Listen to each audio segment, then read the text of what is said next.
বাঁধাকপির পকোড়া করছি। হ্যাঁ, ভালো করে কুচিয়ে একটু নুন দিয়ে বাঁধাকপিটা চটকিয়ে নেব।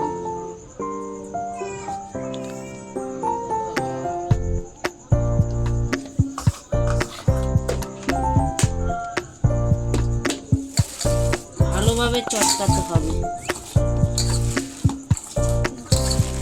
যাতে জলটা আস্তে আস্তে বাঁধাকপির বেরিয়ে যায়।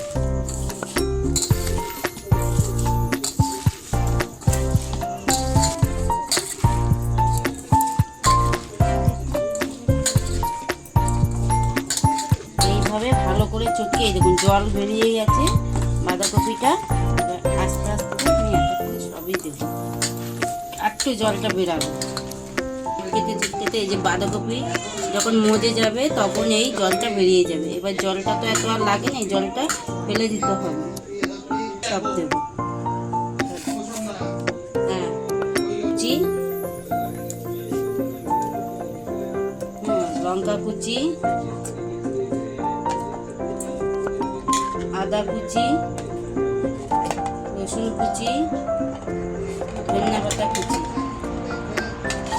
আপনাদের স্বাদ মতনই দেবেন। হ্যাঁ, আর সুজি 1 2 3 4 5 চামচ সুজি, 1 2 3 4 5 চামচ বেসন। নুনটা যা তো আগে দেওয়া হয়েছে, এবার একটু আপনাদের স্বাদ মতনই একটু দেবেন। আর হলুদ অল্প, একদমই অল্প, কারণ এটা পকোড়া তো।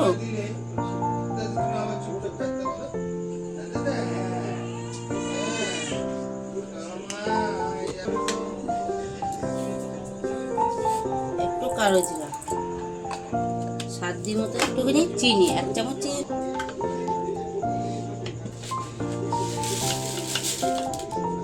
এই যে একটু চিনি,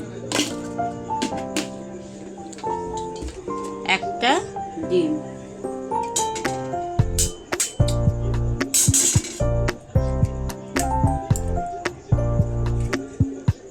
তারপরে ভালোভাবে আবার এটাকে চটকিয়ে নিতে হবে।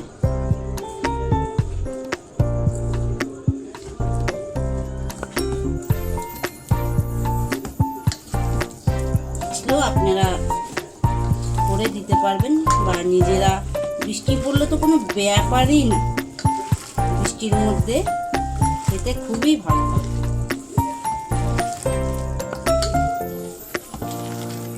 একটুখানি গোল গোল করে নিলে খুবই ভালো হয়।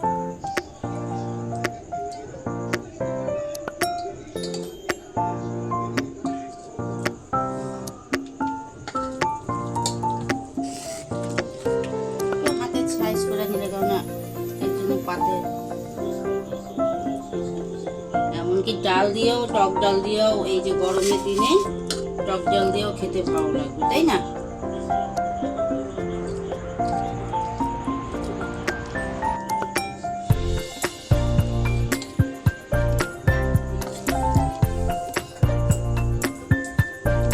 এইগুলো সবগুলো একবার সাজিয়ে নিলাম। এবার আমি গ্যাসটা ধরিয়ে দেবো।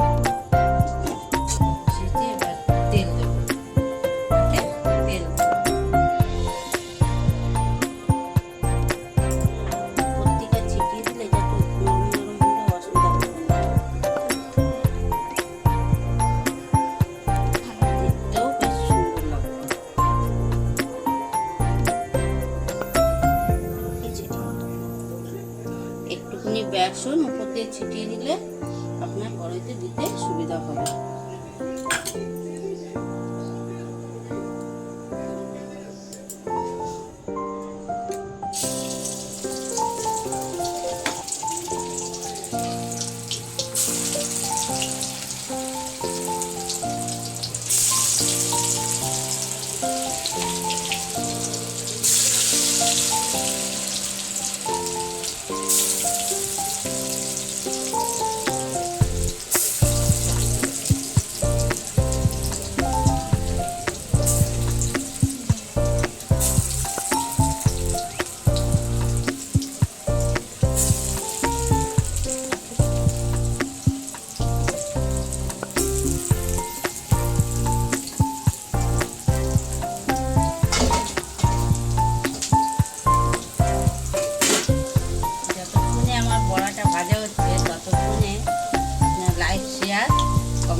দেখবেন, আশা করি ভালোই লাগবে খেতে, খারাপ লাগবে না।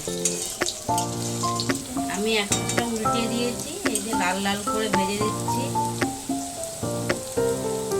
আস্তে আস্তে লাল লাল করে ভেজে।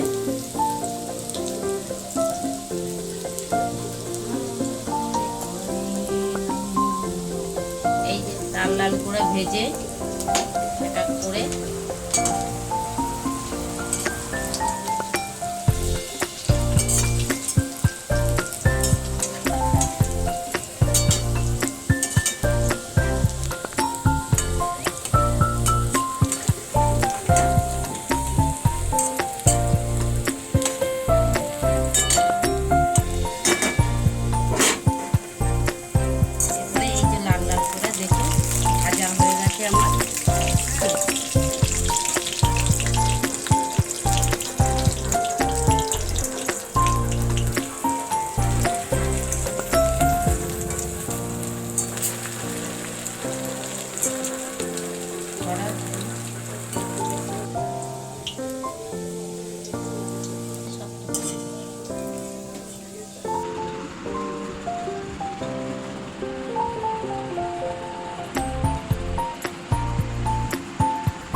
বাঁধাকপির পকোড়া ভালো মতনই খেতে পারি সন্ধ্যাবেলার টিফিন।